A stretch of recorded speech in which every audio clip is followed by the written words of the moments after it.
What if I told you that one of the most dangerous teams heading into the 2026 FIFA World Cup isn't France? Isn't Argentina? And isn't Brazil? It's Portugal. A team packed with world-class talent. A team filled with players competing at the highest level of European football. And a team that might finally have all the pieces needed to win the biggest trophy in football. For years, Portugal has been viewed as a dark horse. A talented team capable of beating anyone on its day. But never quite the favorite. That could change in 2026. Because Portugal is building something truly frightening. And the scary part? Their success may no longer depend on Cristiano Ronaldo. Welcome back to Football Frontier. Today, we're exploring the scary reason Portugal could win the 2026 FIFA World Cup. And by the end of this video, you may see Portugal as one of the strongest contenders in the entire tournament. When most people think about Portugal, they immediately think of one man. Cristiano Ronaldo. One of the greatest footballers ever. The all-time leading scorer in international football. A player who transformed Portugal's reputation on the world stage. For nearly 2 decades, Ronaldo carried the hopes of an entire nation. Every major tournament felt like Ronaldo versus the world. But football is changing. And so is Portugal. For the first time in many years, Portugal enters a major tournament with strength spread across the entire squad rather than concentrated around a single superstar. That makes them incredibly dangerous. Because opponents can no longer focus on stopping just one player. They must stop an entire team filled with elite talent. And that's where Portugal's biggest advantage begins. Let's start with depth. World Cups are not won by starting 11s alone. They're won by squads.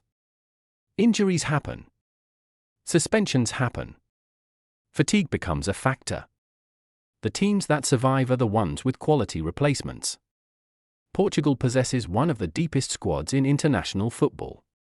Across every position, they have players performing at top European clubs.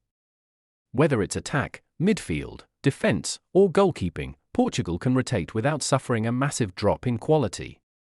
That's a luxury many national teams simply don't have.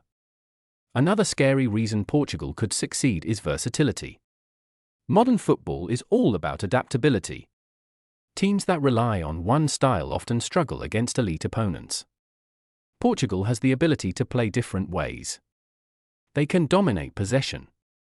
They can attack quickly on the counter. They can defend compactly. And they can control matches through midfield. That flexibility becomes extremely valuable during a World Cup. Every opponent presents different challenges. A team that can adjust tactically gains a major advantage. Portugal has exactly that capability. Then there's experience. Winning a World Cup isn't just about talent. It's about handling pressure. The knockout stages of a World Cup are unlike anything else in football. One mistake can end a nation's dream. Portugal has a squad filled with players who regularly compete in Champions League matches, title races, and high-pressure environments. They understand what it means to perform when everything is on the line. That experience cannot be underestimated. But perhaps Portugal's greatest strength is the balance of the team. Some nations have incredible attacks but weak defenses. Others defend brilliantly but struggle to score goals. Portugal appears balanced across the pitch. They possess creativity in midfield. Defensive stability at the back. Technical quality throughout the squad. And dangerous attacking options capable of changing matches in an instant. Balanced teams often perform well in tournaments because they have fewer weaknesses for opponents to exploit. And Portugal has very few obvious weaknesses. Now let's talk about mentality. For years, Portugal played with the burden of expectation surrounding Ronaldo. Every tournament raised the same questions. Could Ronaldo deliver? Could Ronaldo carry the team? Could Ronaldo win another trophy? In 2026, that pressure may look very different. Portugal is gradually becoming a team rather than a one-man story. That shift could actually benefit them. When responsibility is shared across the squad, players often perform with greater freedom. They become less predictable, more confident, more united. And that can make a huge difference during a World Cup campaign. Of course, Portugal won't have an easy path. The competition is brutal. France possesses incredible talent. Argentina remains dangerous. Spain continues to rise. England's squad is packed with stars. Brazil is desperate to reclaim football's biggest prize. Every contender believes 2026 could be their year. But Portugal belongs in that conversation. And many football fans still underestimate them. That could be a mistake. Because while the spotlight shines on the traditional favourites, Portugal continues to build quietly. Improving. Developing. Preparing. Waiting for the perfect moment.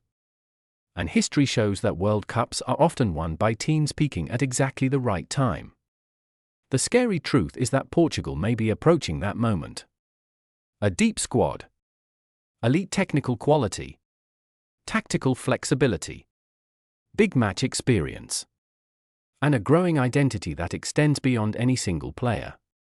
Those are the ingredients of a genuine World Cup contender. Will Portugal win the 2026 FIFA World Cup? Nobody knows. Football is unpredictable.